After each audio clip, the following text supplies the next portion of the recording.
বাংলাদেশি দুই নাগরিকের পক্ষে ইউরোপীয় ইউনিয়নের সর্বোচ্চ আদালতের রায়ে বড় ধাক্কা খেল ইতালির আলোচিত আলবেনিয়া অভিবাসন প্রকল্প।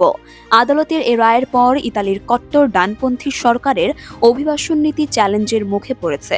ক্ষোভ প্রকাশ করে ইতালির প্রধানমন্ত্রী জর্জিয়া মেলোনি বলেছেন, এই রায় আমাদের জাতীয় সার্বভৌমত্বে হস্তক্ষেপ এবং সীমান্ত নিরাপত্তার জন্য হুমকি।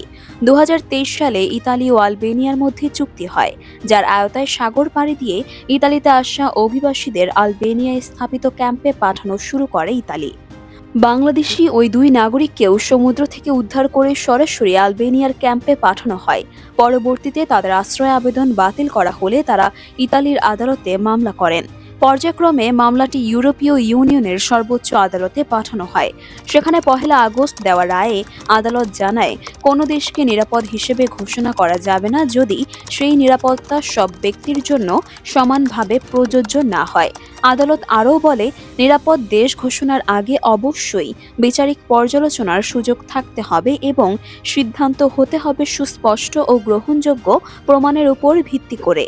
এই রায় বাংলাদেশের পক্ষেই যায় এবং এতে প্রশ্নবিদ্ধ হয় বাংলাদেশকে নিরাপদ দেশ হিসেবে ঘোষণা করার সিদ্ধান্ত। উল্লেখ্য, 2024 সালের অক্টোবরে ইতালি বাংলাদেশ, মিশর সহ কয়েকটি দেশকে নিরাপদ তালিকায় অন্তর্ভুক্ত করেছিল। রায়ের পর এক বিবৃতিতে ইতালির সরকার অভিযোগ করে, আদালত সরকারের তদন্তের চেয়ে বিচারকদের মতামতকে বেশি গুরুত্ব দিয়েছে, যা অভিবাসন নিয়ন্ত্রণের সক্ষমতাকে দুর্বল করছে।